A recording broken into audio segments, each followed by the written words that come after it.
JeremyNSmith, Epic Measures, 1 Doctor. 7 billion patients.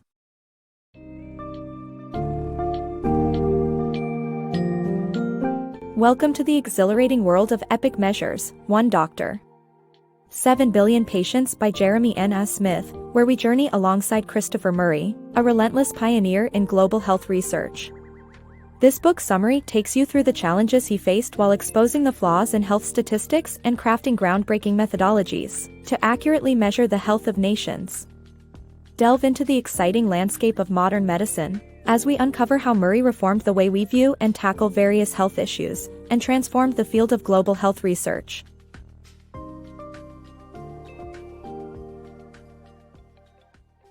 A family's fight against malaria. Picture yourself at 10 years old, embarking on a family vacation. You might think of amusement parks, beach trips, or exploring new cuisines. But for young Christopher Murray, a family getaway meant a full year working at a remote hospital in Niger. With his cardiologist father and microbiologist mother, along with his 3 older siblings, they were a medical force tackling major health issues in the Sahara Desert. Lacking basic resources like electricity and water, the gritty, determined family made a groundbreaking discovery, a link between vitamin supplements and the prevalence of malaria. This incredible story sparks a life of service, demonstrating that careful analysis is vital in saving lives and eradicating disease. When Christopher Murray was 10, his parents whisked him and his 3 older siblings off to a year-long sabbatical in Niger. Their mission? To work at a hospital in the Sahara Desert that was desperately short on staff and resources. Despite the hospital's limitations, the Murray family thrived.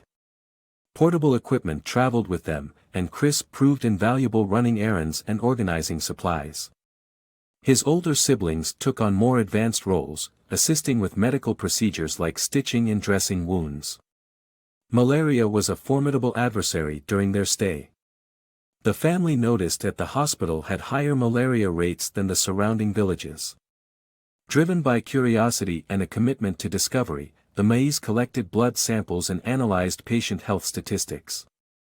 Their investigation revealed a surprising connection: the outbreak coincided with the introduction of vitamin supplements distributed by the hospital. These supplements increased patients' blood iron levels, inadvertently attracting iron-thriving parasites and increasing the risk of malaria infection. The groundbreaking findings were published in the esteemed Lancet Medical Journal, marking a stellar example of the tenacious and life-saving research Christopher would continue to pursue throughout his life. As the Mays ran mobile clinics across Africa, they fought against disease and showcased the importance of meticulous analysis in the field of medicine. Beyond life expectancy. Previously, infant mortality rates were considered the most important indicator of a country's health. However, this measurement falls short in addressing overall health. Life expectancy is an equally misleading index, as it fails to account for varying life qualities. Additionally, counting the number of deaths in an area also proves insufficient due to differences in causes of death. In the 1980s, the United Nations used 5 inconsistent methods to estimate life expectancy, leading to errors in calculating global health data such as significant discrepancies in estimates for different countries. These issues highlight the need for a more precise, universally accepted metric to gauge a nation's health. During his medical school in the 1980s, Christopher Murray discovered that the most common indicator of a country's health was its infant mortality rate. However, this index proves misleading as it only considers a child's first year of life, which is just a small part of overall health. Life expectancy is another well-known measure but is similarly flawed. 2 individuals might live to be 80 years old, but one could be bedridden and unhealthy while the other is active and disease-free. Counting the number of deaths in a region also fails to reveal a comprehensive picture of health. The issue lies in the discrepancies between various causes of death, such as an infant succumbing to malnutrition and a 90-year-old dying of natural causes. The inconsistencies in measuring health statistics exacerbate the problem. For instance, in the 1980s, the United Nations used 5 different methods to calculate life expectancy, which could result in differences up to 15 years. The United Nations also relied heavily on unverified answers from questionnaires, leading to inconsistent health data. Consequently, these inaccuracies could cause dramatic fluctuations in life expectancy within a single year. Additionally, outdated formulas were used for countries that lacked information, further skewing health data. To better understand and address global health, a more accurate and consistent metric must be established. Unveiling the 1090 healthcare gap. Traditional health-focused statistics methods often led to skewed allocation of funds. Christopher Murray, an influential health expert, exposed this issue by unveiling the 1090 gap in healthcare. His work demonstrated that 90% of the world's health problems received only 10% of research funds, largely due to the focus on infant mortality and flawed data collection methods. Murray's findings led to significant changes in global health policy and millions of lives saved, further proving the need for a comprehensive and accurate approach to healthcare statistics. In the realm of healthcare statistics, outdated methods from the 1980s negatively impacted the allocation of resources and treatment development. This was evident within the World Health Organization, WHO, where staff were organized into disease-specific departments with minuscule statistics teams. In this framework, statistics were primarily a tool to secure funding and prioritize departmental efforts, rather than comprehensively and objectively evaluating healthcare needs. This flawed approach left many alternative solutions unexplored, and with no central oversight, departments often overestimated their statistics or double-counted deaths to secure more funding.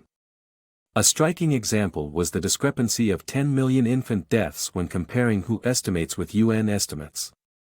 Christopher Murray, who later emerged as a leading voice in global health, unveiled the 1090 gap in a published paper.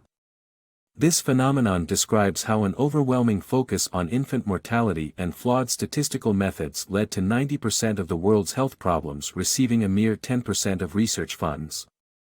This allowed diseases affecting adults, such as tuberculosis, to go unnoticed and underfunded. Murray emphasized the value of early intervention and cost-effective treatments to tackle healthcare issues like tuberculosis. His recommendations caught the attention of WHO and the World Bank, which subsequently devoted $50 million to tuberculosis projects in China, saving an estimated 5 million lives in 3 years. Murray's crucial work revealed the importance of accurate and comprehensive healthcare statistics, leading to more efficient allocation of resources and better health outcomes worldwide. Revolutionizing health data measurement. Murray revolutionized health data collection by creating a new method to analyze both fatal and non-fatal illnesses. He introduced the concept of quantifying years of life lost for those who die prematurely and developed a rating scale for non-fatal illnesses based on their impact on quality of life. By combining both factors, a disability-adjusted life year, daily, statistic is created, providing a comprehensive picture of overall health within a population. In order to provide a more accurate representation of world health, Murray introduced a method to quantify the years of life lost when someone dies before the expected lifespan in their country. For instance, if a country's life expectancy is 80 years and a child dies at age 5 due to pneumonia, they are considered to have lost 75 years of life, while someone dying of a heart attack at age 70 has lost 10 years of life. Murray also devised a rating system for non-fatal illnesses based on their impact on quality of life. Ranked on a scale from 0, indicating no change in health, to 1, equivalent to death, each ailment is assigned a specific value. For example, hearing loss ranks as a 0.2 illness, as it removes about 1/5 of a person's perfect health or 2 years of life for every 10 years lived. By gathering input from international experts, the general public, and surveying households worldwide, Murray's approach helped reach a consensus on the general severity of illnesses, while acknowledging that environmental factors can worsen some conditions. Murray's innovative technique involves combining years lost from early deaths and non-fatal illnesses to create the disability-adjusted life year, daily, metric. By calculating dailies for various health issues, researchers can obtain a comprehensive measurement of a specific nation's health, similar to the way a country's gross domestic product is used to evaluate its overall economic well-being. Unearthing global health concerns. Murray's team unveiled the first global burden of disease report in 1993, offering comprehensive insight into health problems affecting young and old worldwide. They classified ailments into 3 categories: communicable diseases, non-communicable diseases, and injuries. The findings revealed significant discrepancies in global healthcare and exposed underrepresented health concerns. Despite initial backlash, the study ultimately provided policymakers a clearer understanding of which areas needed the most attention and resources. Murray's groundbreaking research in the Global Burden of Disease report synthesized over a decade of data from every country worldwide. The comprehensive study accounted for nearly every death, as well as illnesses responsible for 90% of global disabilities. Diseases were organized into 3 critical groups: communicable diseases, such as malaria and measles, non-communicable diseases, like diabetes and alcohol dependence, and injuries, resulting from falls, accidents, or conflict. The 1993 publication of the Global Burden of Disease study served as a wake-up call for many. The revelations it uncovered highlighted areas experiencing neglect and resource misuse worldwide. For example, dental issues in sub-Saharan Africa proved as pressing as anemia, while injuries caused 4 times more health problems than cancer in the Middle East. Additionally, the report indicated that neuropsychiatric diseases, including depression and anxiety disorders, had a greater impact than malnutrition throughout Asia. Though initially met with skepticism and backlash, particularly from the World Health Organization, WHO, the study's results eventually instigated necessary policy changes.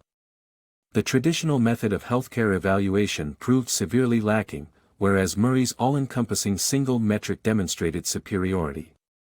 The study underscored that 90% of the WHO staff focused on issues that affected less than half of global health loss. As the controversy surrounding Murray's Global Burden of Disease study subsided, the importance of the research grew increasingly apparent. Policymakers were offered a clearer picture of health concerns and corresponding priorities, leading to improved resource allocation and better healthcare outcomes around the world. Triumph over bureaucratic limits. Murray faced roadblocks in his quest to impact global health assessments within WHO due to the nature of bureaucracy and unforeseen consequences. However, with support from Bill Gates, Murray was able to continue his influential work at IHME, breaking through limitations and expanding the reach of his research. Despite the scientific realm's mantra of publish or perish, it's critical to avoid embarrassing the higher-ups in the bureaucratic world.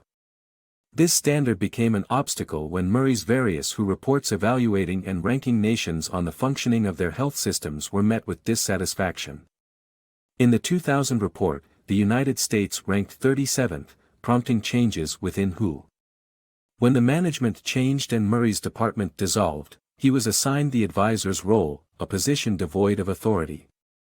Determined to maintain the integrity and relevance of his work, he sought refuge in academia, relying on scientific journals for validation. In 2007, Murray, in collaboration with the University of Washington and private funding from Bill Gates, founded the Institute for Health Metrics and Evaluation, IHME.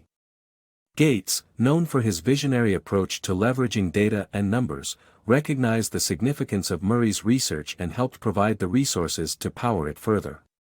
Now backed by a supportive supervisor, a robust team, and a state-of-the-art computing infrastructure, Murray was able to elevate his research methods beyond the bounds faced in the bureaucratic structure. He could delve into more intricate details, yielding data with unparalleled precision, such as determining the harm inflicted by specific snake bites or tropical diseases in Afghanistan. Murray's work at IHME emerged as a potent force in global health, unimpeded by WHO's previous struggles. His determination and newfound support allowed him to push boundaries, providing invaluable insights for worldwide health initiatives. Maximizing global health spending. A huge $7 trillion is spent on global health each year, and researcher Murray aims to ensure it is used effectively. By focusing on intervention, Murray investigates root causes of diseases and explores how government strategies can prevent illnesses. One major cause is household air pollution, resulting from the use of coal, wood, and dung for heating and cooking. Governments can encourage clean cooking and heating methods through subsidies.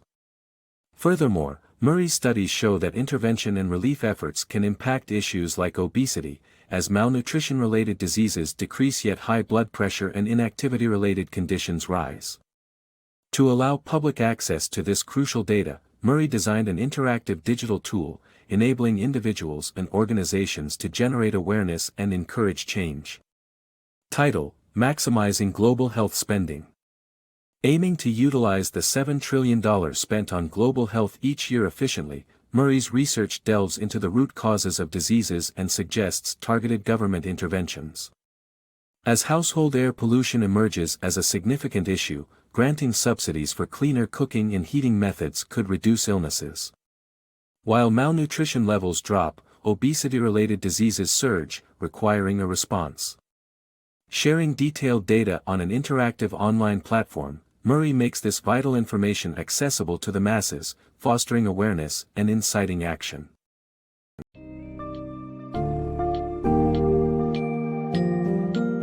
In conclusion, Epic Measures chronicles the incredible journey of Christopher Murray as he revolutionizes our understanding of global health. Through his unwavering dedication, he defied convention, dispelled inaccurate statistics, and created robust methodologies for assessing a country's health status. His work, though controversial at times, led to a more accurate, inclusive, and dynamic view of health on every part of the globe. By demystifying complex health notions through an instructive, engaging approach, this summary reiterates the importance of critical analysis, innovative thinking, and the pursuit of knowledge to advance the field of health and medicine.